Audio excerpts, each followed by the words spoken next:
Assalamualaikum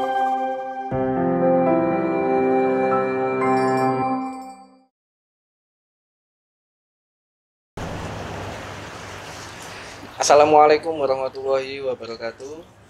Salam sejahtera, selamat sore sahabat-sahabat Nahdiyin dimanapun Anda berada. Senang sekali sore ini bisa berjumpa lagi dengan kami di LTN PWNU Bali. Nah, kebetulan hari ini kita akan membahas tentang dunia pendidikan perguruan tinggi. Di sebelah saya ini sekarang sudah ada Bapak Dr. Haji Muhammad Faisal MH MPDI.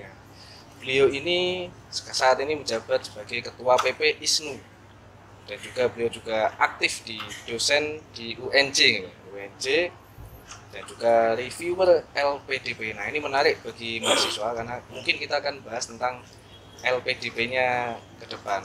Karena LPDP ini sangat penting ya, terutama kita mahasiswa Nahdiyin. Semoga ke depan juga lebih banyak mahasiswa Nahdiyin yang berhasil lolos dari program LPDP yang dicanangkan ini. Nah, langsung aja ya kita ngobrol banyak. Selamat sore Pak Haji. Assalamualaikum warahmatullahi wabarakatuh. Waalaikumsalam warahmatullahi wabarakatuh. Apa kabarnya Mas? Alhamdulillah. Sehat Haji. Alhamdulillah. Iya. Ini kita ini kan saat ini banyak yang bertanya-tanya nih sama kita LTN di LTN. Sebenarnya ISNU itu apa ya gitu. Karena kayaknya masih asing ya. Karena kenapa asingnya mungkin karena di Bali ini lama tidak terdengar suaranya. Padahal berdirinya kayaknya sudah lama sih. Mungkin bisa dijelaskan. Baik. Terima kasih. Assalamualaikum warahmatullahi wabarakatuh. Waalaikumsalam. Keluarga besar NU yang kami banggakan, pertama ingin kami sampaikan terima kasih kepada LTN NU ini yang luar biasa telah menambah hasanah sarana bagi keluarga besar NU untuk mendapatkan berbagai informasi, baik itu informasi di lingkungan Nahdlatul Ulama maupun informasi-informasi lain yang memiliki irisan dengan kepentingan Nahdlatul Ulama. Nah, terkait dengan pertanyaan apa ISNU itu ya? Iya. ISNU ini adalah salah satu badan otonom yang ada di lingkungan Nahdlatul Ulama, yang ISNU ini ditetapkan melalui muktamar ketika di Makassar, menetapkan bahwa ISNU ini merupakan badan otonom resmi yang dimiliki oleh Nahdlatul Ulama.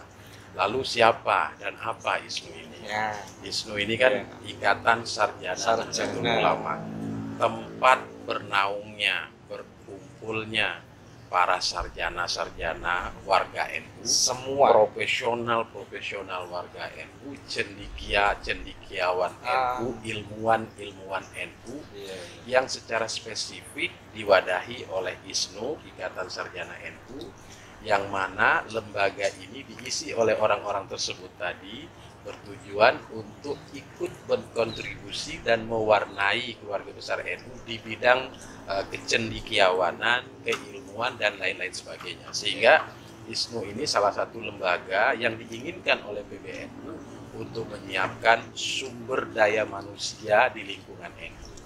Nah, ketika misalnya suatu saat NU membutuhkan teknokrat, ISNU diharapkan menyediakan teknokrat.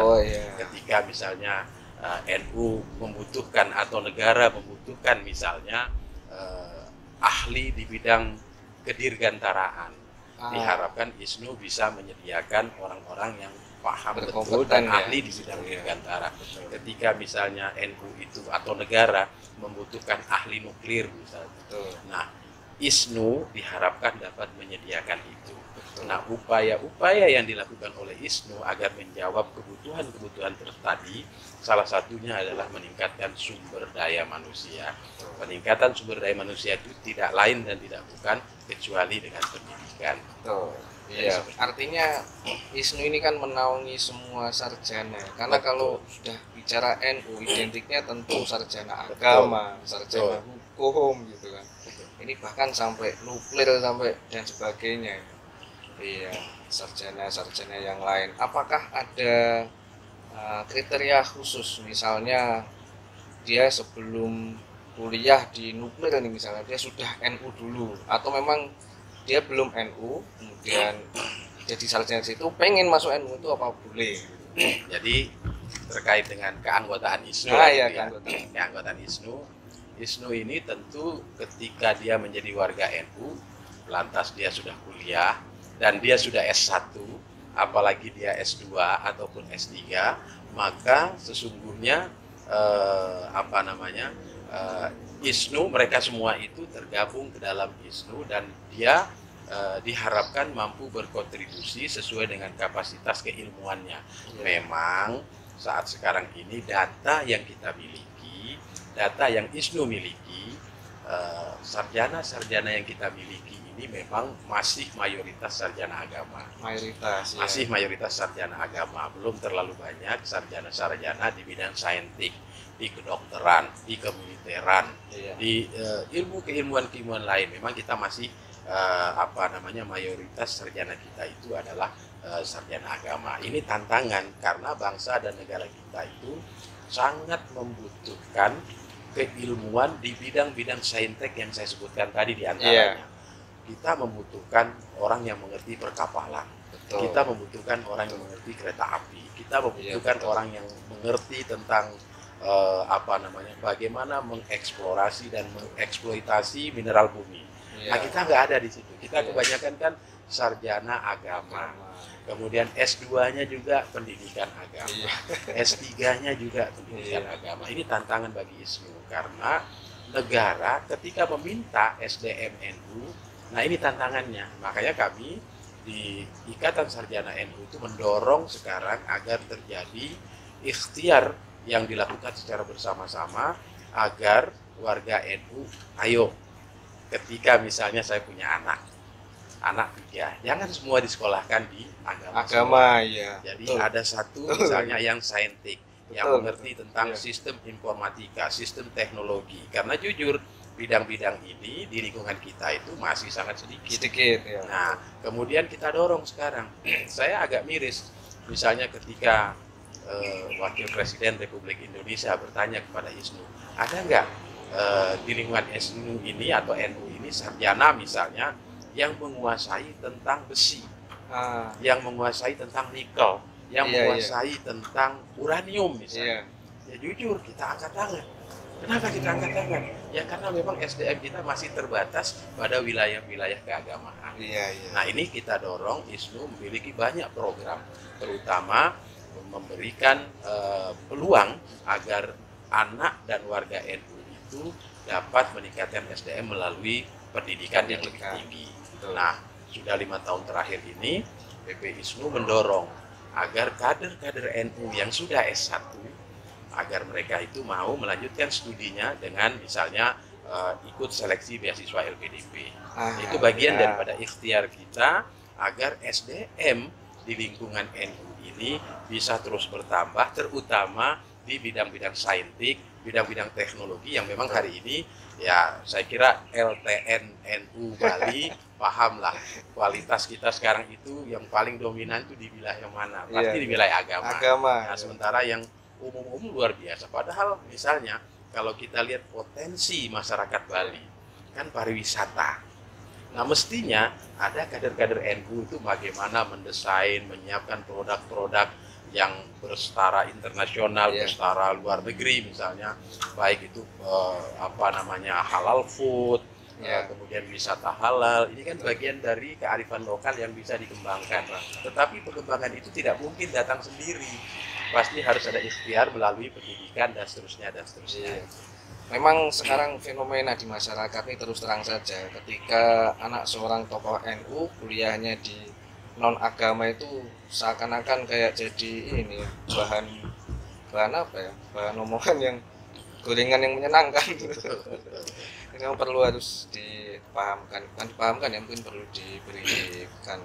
Jadi harus ada perubahan paradigma. Perubahan. Jadi paradigma keluarga besar NU ini harus kita rubah. Jadi betul. Orang tua itu tidak semerta-merta seolah-olah kalau tidak kuliah di tarbiyah, kalau tidak kuliah di syariah, kalau tidak kuliah di dakwah itu tidak masuk surga. Gitu. Nah, zaman dulu saya kira saya juga pernah mengalami seperti itu. Jadi misalnya, kamu pokoknya harus kuliah di tarbiyah. Zaman dulu seperti itu. Karena kalau kamu kuliah di hukum misalnya, kuliah di fisika, kimia, itu nggak bisa masuk surga gitu.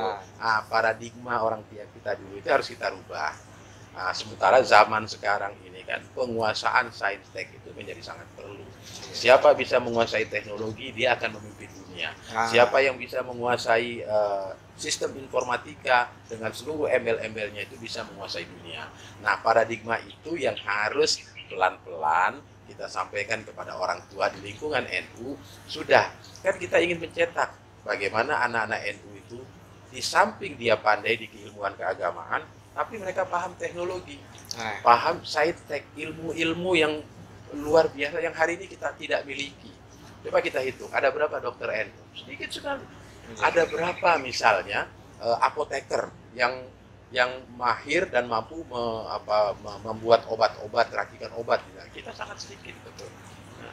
Tapi kalau guru agama Islam, saya kira kita sudah mayoritas. Paradigma itu yang harus kita bukan berarti kita menjauhkan anak-anak NU dari agama. Tidak.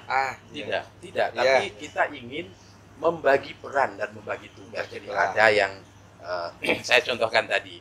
Kalau saya punya anak 3, saya dorong supaya satu di antara mereka itu ambil saintek. Yang satu bolehlah ya calon kiai, tapi yang lain ini kan ngurus dunia nggak bisa hanya kita butuh kiai, kita butuhkan, tetapi orang-orang yang teknik yang ngurusi hal-hal keduniawian itu perlu. Tentu kalau kita harapkan mereka itu adalah orang-orang NU yang pandai dalam spesifikasi keilmuannya itu sainteknya, tapi mereka juga adalah orang-orang yang memiliki kekuatan ke-NU-an yang memang sudah dididik dari awal. Dan sekali lagi paradigma itu yang harus sama-sama kita ubah. Mungkin di antara orang tua ada kekhawatiran kalau masuk sini nanti itu. Nah, sebenarnya sudah ada jawabannya, ya gabung ISNU kan. Betul. Gitu, ya. Jadi tidak lepas ke-NU-nya. Ini menarik yang LPDP. LPDP ini sekarang kayak jadi primadonanya mahasiswa ini. Banyak teman-teman yang pengen ngejar LPDP. Sebenarnya untuk mahasiswa dari NU nih, banyak nggak nih yang ini di LPDP? Betul. Nahdlatul Ulama dalam 10 tahun terakhir ini sangat concern terhadap peningkatan sumber daya manusia. Sehingga banyak program-program yang didorong oleh pengurus besar Nahdlatul Ulama ke keluarga besar NU, baik yang ada di Jakarta, di daerah dan seterusnya. Mungkin memang terkadang informasi ini agak lambat dan ini mungkin fungsi media massa agar mempercepat informasi yang kita peroleh di Jakarta itu agar di daerah juga cepat memperolehnya. Dalam 10 tahun terakhir ini NU misalnya membuat klasifikasi calon-calon S2 maupun calon S3 yang akan dikirimkan ke luar negeri. Jadi kalau misalnya dia spesifikasinya agama, didorong untuk belajar ke Mesir, Al-Azhar, kemudian didorong untuk belajar ke Madinah, belajar ke Mekah, dan lain sebagainya. Tapi tentu ada spesifikasi itu. Tapi NU juga sekarang sudah mulai semenjak 10 tahun terakhir itu mendorong. Misalnya kalau seseorang belajar tentang ekonomi, dia dikirim ke Harvard, dia dikirim ke Berkeley, dia dikirim ke Manchester University, dan seterusnya. Sudah dilakukan itu. Dalam 10 tahun terakhir ini sudah ada lebih dari 100 kader-kader NU yang kuliah S2 di luar negeri itu, yang sekarang itu sebagian besar sudah kembali dan sudah mengabdi kepada bangsa dan negara ini. Tentu karena memang belum terlalu banyak kalau kita bandingkan dengan teman-teman kita di luar NU misalnya, sehingga kita belum terlalu menonjol, belum kelihatan. Nah, sehingga PBNU terus mendorong sekarang. Nah, ISNU juga terus mendorong mencari sumber-sumber beasiswa yang dapat diikuti oleh keluarga besar NU, termasuk keluarga besar ISNU. Nah, misalnya tahun 2018-2019 ISNU itu mendorong, menyampaikan informasi kepada tamatan S1 di seluruh bidang yang menjadi keluarga besar NU itu didorong untuk mengikuti seleksi beasiswa LPDP. Nah, seleksi beasiswa LPDP ini sangat ketat. Makanya ISNU mendorong, ISNU itu membuat berbagai program dan kegiatan untuk mempersiapkan kader-kader NU yang tamatan S1 ini menghadapi seleksi LPDP. Kita berikan pembinaan, kita berikan coaching bagaimana cara mendaftar, bagaimana cara ketika ujian berbasis komputer misalnya bagaimana cara mengisinya, bagaimana ketika mereka mewawancara, melakukan interview, bagaimana cara menjawab, itu kita berikan pelatihan itu kepada mereka-mereka yang ingin ikut serta dalam seleksi beasiswa LPDP. Dan alhamdulillah pada tahun 2019 kita mendorong sebanyak mungkin, dan NU alhamdulillah ISNU telah berhasil meloloskan, bukan ISNU yang meloloskan ya, artinya mereka-mereka yang ikut seleksi itu karena mereka giat, karena mereka memenuhi segala peraturan dan ketentuan LPDP, itu mereka lolos. Ada 144 orang, baik itu dalam negeri maupun luar negeri. Tetapi tahun ini kita ingin mendorong agar anak-anak S1 NU itu ambil bidang-bidang keilmuan lain, jangan hanya bidang keilmuan agama. Kita dorong sekarang itu teknologi informatika, kita dorong saintek, fisika, kimia, dan seterusnya dan seterusnya. Makanya saya sering berseloroh kalau ada kegiatan-kegiatan NU itu, kalau bisa pulang dari kegiatan NU itu, misalnya pasangan-pasangan muda itu niat misalnya minta pada Allah, ya Allah mudah-mudahan anakku yang berikutnya itu kalau bisa ahli nuklir, kalau bisa ahli kimia, kalau bisa ahli fisika. Tujuannya apa? Memang kita butuhkan. Jadi ada satu hal yang harus dipahami dan diingat oleh warga NU. Manakala suatu saat Allah takdirkan misalnya orang NU jadi presiden, kan bukan tidak mungkin kan hari ini orang NU dapat wakil presiden. Siapa tahu Allah suatu saat menakdirkan orang NU jadi presiden, karena kita sudah menyiapkan SDM di seluruh wilayah keilmuan itu, jadi kita mudah. Kalau presiden membutuhkan misalnya ahli apa, kita sudah menyediakan ini orangnya. Kalau membutuhkan ahli ekonomi syariah, ini orangnya. Kalau membutuhkan ahli dirgantara, ini orangnya. Membutuhkan ahli falak misalnya, ini orangnya. Nah itu memang yang masih belum terlalu banyak di kita, tetapi melalui ikhtiar-ikhtiar yang dilakukan oleh pengurus besar NU, termasuk ikhtiar-ikhtiar yang dilakukan oleh ISNU, mudah-mudahan cita-cita agar SDM warga NU itu tersedia di seluruh keilmuan, di seluruh bidang keilmuan, dan itu cita-cita kita bersama. Betul. Jadi kalau bicara LPDP, persaingan yang sangat ketat, seleksi ketat, tentu ada beberapa fakta integritas ya yang harus disetujui ya. Salah satunya pasti tentang kebangsaan. Ya. Nah, saya pengen nanya nih, apakah teman-teman yang sudah lulus LPDP ini ada yang malah, mohon maaf ya, memboikot gitu ya, memberontak itu, apakah ada? Ada. Nah, makanya semenjak tahun 2018 seleksi LPDP ini sudah didesain formatnya. Karena berdasarkan pengalaman-pengalaman yang ada, sekolahnya dibiayai oleh negara dari uang rakyat, tiba-tiba pulangnya itu memberontak kepada negara misalnya. Ini kita tidak inginkan. Meskipun mereka tidak memberontak, tetapi mereka pelan-pelan membuat jaringan yang anti negara, membuat jaringan anti Pancasila, kan itu bahaya. Nah, sekarang ini pemerintah telah melakukan berbagai upaya, seleksinya itu dilakukan dengan ekstra ketat. Jadi kalau dulu itu kan hanya ada seleksi tes berbasis komputer, kemudian interview atau wawancara. Sekarang ini ditambah dengan seleksi kebangsaan. Jadi akan ditanya bagaimana pandangan Anda tentang Pancasila, bagaimana pandangan Anda misalnya tentang tokoh-tokoh tanda petik misalnya yang anti Pancasila. Nah, itu akan ditanya semua dan akan ketahuan jawabannya. Kalau mereka yang tentu yang ingin mengabdikan dirinya kepada bangsa, kepada negara kita, saya kira akan terjawab semua dalam sesi tanya jawab terhadap persoalan-persoalan kebangsaan itu. Kita tidak ingin kasus misalnya si Veronica itu sudah dibiayai oleh negara, LPDP itu ya? Oleh LPDP. Wah, luar biasa. Tapi pulangnya itu bergabung dengan separatis di Papua sana. Sayang sekali uang rakyat itu. Nah, oleh karena itu, itulah pentingnya agar kader-kader NU, S1 NU ikut ambil bagian di dalamnya. Manakala mereka, karena begini, keunggulan utama NU itu karena kita sudah yakin ideologi negara kita itu Pancasila. Kita yakin NKRI itu adalah milik kita semua. Dan kita yakin kebinekaan itu adalah kekayaan. Sehingga warga NU itu tidak perlu lagi berbicara soal kebangsaan, udah selesai. Karena kita sudah yakin Pancasila itu adalah ideologi kita. Jadi seperti itu. Nah, saya ingin sampaikan pada teman-teman keluarga besar NU Bali misalnya, ayo insya Allah pertengahan April ini kalau tidak ada perubahan akan dibuka seleksi beasiswa LPDP. Nah, memang ada persyaratan-persyaratan yang sering menjadi permasalahan di lingkungan kita, terutama soal TOEFL. Wah, itu sering menjadi persyaratan yang sering membuat teman-teman kita itu belum apa-apa sudah mundur. Ya. Tapi coba dulu. Kenapa saya katakan warga NU itu sesungguhnya bisa cepat beradaptasi dengan semua situasi dan kondisi. Nggak usah khawatir.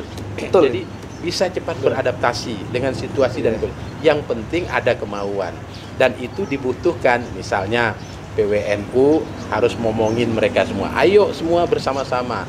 Nah, nanti juga kita minta kepada ISNU Bali misalnya. ISNU Bali ini kalau ingin maju mendorong agar kader-kader NU yang muda ini yang belum S1 segera S1, yang belum S2 segera S2, yang belum S3 segera S3. Fasilitasnya ada. Banyak sekali sarana yang disediakan, yang penting itu tadi persiapkan diri secara pribadi, TOEFL-nya diperbaiki dan lain sebagainya. Dan di lingkungan NU juga disiapkan sekarang beasiswa untuk S1. Terutama misalnya untuk santri-santri berprestasi. Kementerian Agama itu memiliki program, kebetulan itu teman-teman, mohon maaf, teman-teman NU juga yang menggarapnya, yang menyiapkannya. Jadi kalau ada anak kiai, anak guru di lingkungan NU misalnya yang keterbatasan ekonomi tidak sanggup menyekolahkan mereka di S1, bisa memanfaatkan program beasiswa santri berprestasi. Itu di Kementerian Agama. Dan itu sekarang sudah dibuka. Teman-teman keluarga besar NU bisa membuka itu di website Kementerian Agama, dan sekarang sudah mulai dibuka sekarang. Tahap seleksi untuk angkatan 2001-2022. Dan itu diberikan beasiswa selama 48 bulan. 48 bulan, 2 tahun ya. Ya. Tapi apa namanya untuk LPDP sendiri ini ya, kan biasanya itu masalah ideologi itu kan justru dari lingkungan kan, dari lingkungan. Mungkin ketika seleksi orangnya Pancasilanya wah mantep nih. Nah ternyata ketika pulang berontak nih. Nah apakah dari LPDP itu merekomendasikan gitu loh, harus kuliahnya ini di sini apa milih sendiri gitu? Kalau kuliah itu milih sendiri. Milih sendiri. Tetapi LPDP itu sudah memberikan petunjuk. Ini perguruan tinggi yang boleh dipilih. Ini perguruan tinggi yang tidak boleh dipilih. Nah, tapi seluruh perguruan tinggi favorit dunia itu semua ada di sana. Termasuk di Indonesia. Di dalam negeri juga itu, misalnya ada perguruan tinggi yang memang sudah bekerja sama dengan LPDP, UGM, UI, IPB Bogor, Unpad Bandung, UNJ, dan beberapa kampus-kampus yang lain. Jadi di dalam negeri, termasuk juga UIN Sunan Kalijaga, UIN Sunan Ampel, dan lain-lain sebagainya. Semua itu menjadi mitra daripada LPDP. Nah, teman-teman ya silakan. Saya sih berharap agar keluarga besar NU Bali memanfaatkan, karena mulai bulan April ini sudah akan dibuka ini pendaftarannya. Dan yang paling menarik dari LPDP ini adalah pembiayaannya. Semua ditanggung oleh LPDP. Jadi kalau misalnya ada yang mau S3 ke luar negeri, itu biaya keluarganya itu ditanggung oleh LPDP. Jadi seperti itu. Tapi kalau punya anaknya 5 ya cuman boleh dibawa 1. Jadi tidak bisa dibawa semuanya. Ya terus terang sih saya mendengarkan program LPDP ini terlambat saya. Maksudnya ketika kuliah, jujur aja, ya ini mudah-mudahan dengar juga nih Civitas Akademikanya. Ketika kuliah sama sekali tidak ada info seperti itu. Kemudian ketika saya lulus baru ada info LPDP. Bahkan di dalam negeri kan bisa gitu kan LPDP kan. Nah kalau sudah lulus beberapa tahun ini masih bisa ikut apa enggak? Jadi ada persyaratan. Kalau teman-teman anak-anak NU ini mau S3, itu usianya maksimal 40 tahun pada saat mendaftar. Ya, kemudian kalau mau S2 itu 35 tahun. 35. Nah, jadi 35. Jadi ini kesempatan yang menurut saya harus kita ambil. Jadi dorong mungkin melalui media LTN NU ini bisa tersampaikan informasi itu. Dan ini LPDP itu dibuka setiap tahun. Setiap tahun. Setiap tahun. Bahkan pada tahun 2009 dia 2 periode pembukaannya.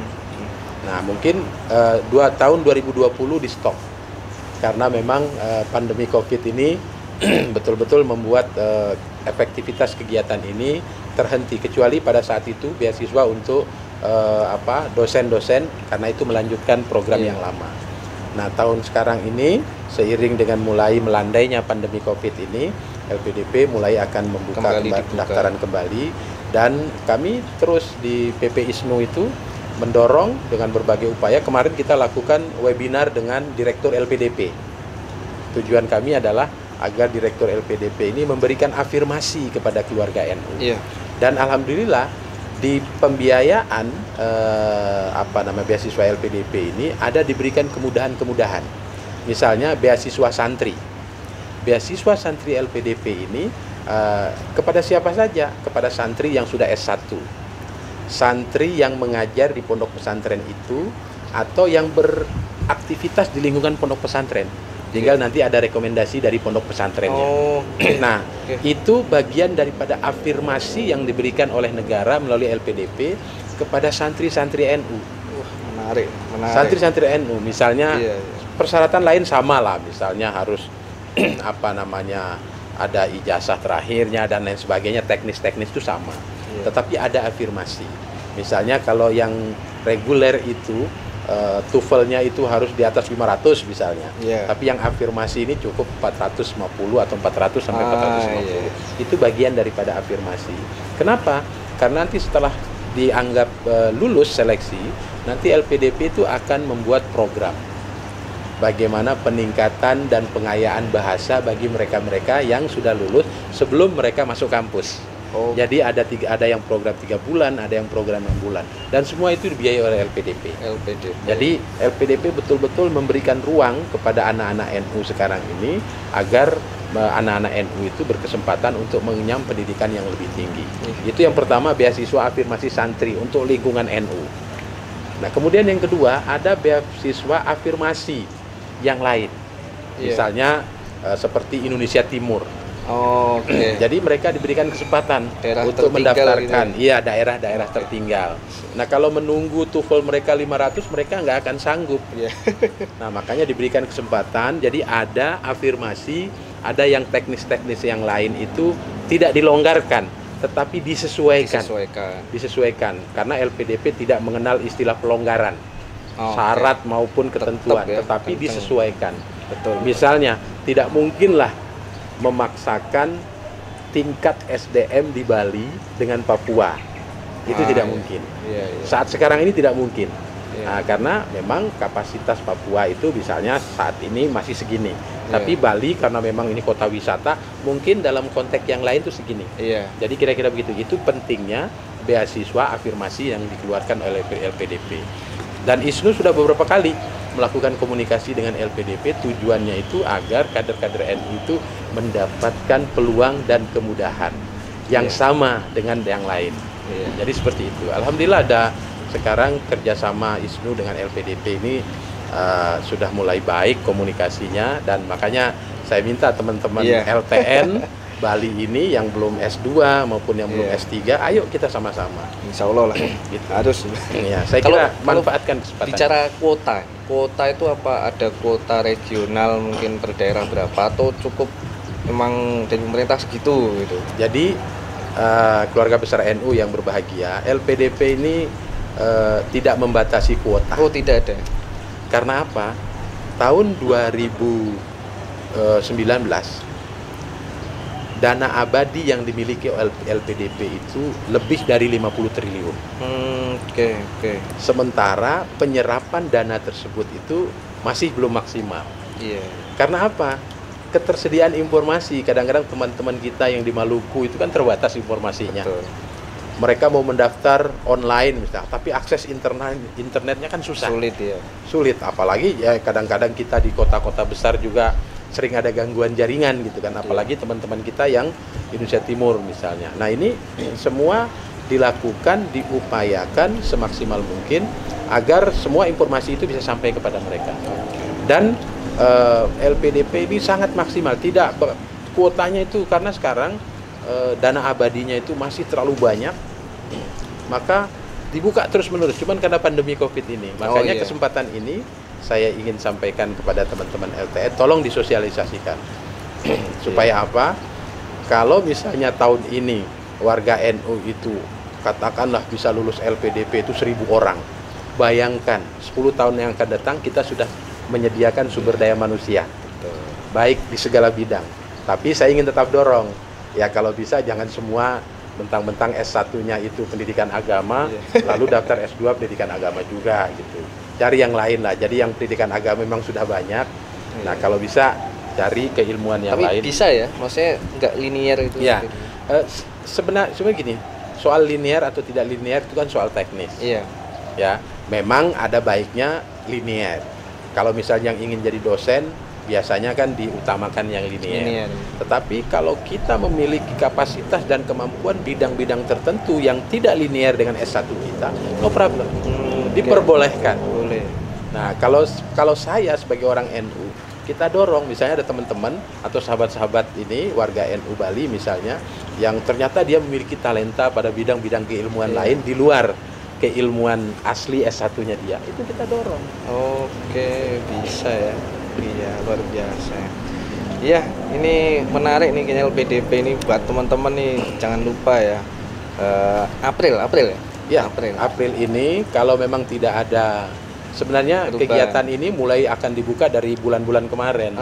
Cuman karena COVID ini, maka ini ditunda.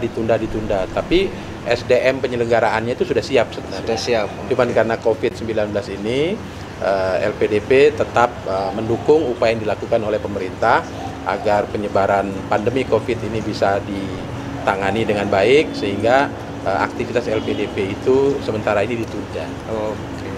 Tapi kalau yang lain mereka sudah siap. Sudah siap. April ya, ingat April rencana. Nah, oleh karena itu senantiasa teman-teman keluarga besar NU ini kalau bisa setiap minggu itu terus membuka website LPDP. Oke. Jadi supaya nanti jadi iseng-iseng lewat handphone itu LPDP. Membuka website LPDP Kementerian Keuangan Republik Indonesia. Nah, nanti pasti itu akan muncul informasi-informasi.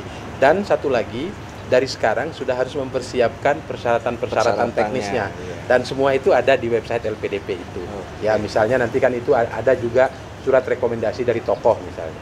Oh, bisa ya? Iya, misalnya kalau mau S2 atau S3 di dalam negeri atau luar negeri, kira-kira calon promotor saya itu misalnya Mas ini mau ngambil di ITB Bandung misalnya. Sudah kenal dengan rektornya atau dekannya atau salah seorang profesor di situ, maka profesornya itu bisa kita mintakan rekomendasi agar kita bisa masuk ke situ. Oke, siap.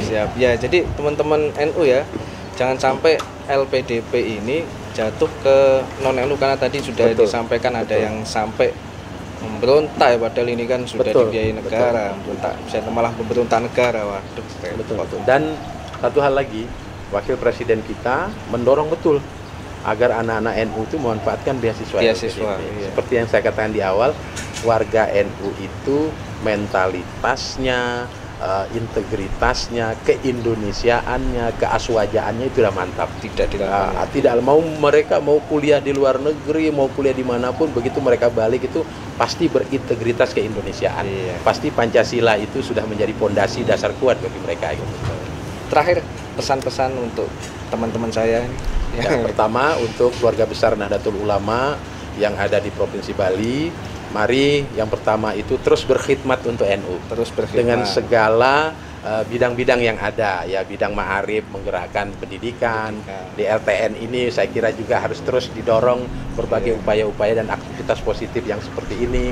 Dan teman-teman Ansornya terus bergerak untuk menjaga ulama, kemudian ISNU-nya juga bergerak sebagai wadah berkumpulnya cendekia sarjana-sarjana NU, harus misalnya harus menjadi cendekiawan yang baik, memberikan masukan kepada aktivitas pemerintah, melakukan koreksi dengan memberi solusi tapi bukan mengoreksi tapi tanpa solusi. Nah, orang NU itu kalau memberi koreksi harus dengan solusi.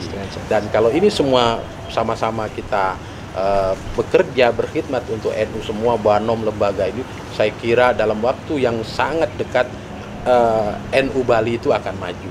Dan yang terpenting terakhir terkait dengan beasiswa LPDP, saya ngajak keluarga besar NU itu ayo sama-sama kita mendaftarkan diri untuk ikut seleksi beasiswa LPDP. Nanti hal-hal teknis itu bisa dibuka di website LPDP Kementerian Keuangan. Semua di situ ada. Persyaratannya apa, ketentuannya apa, dan lain sebagainya.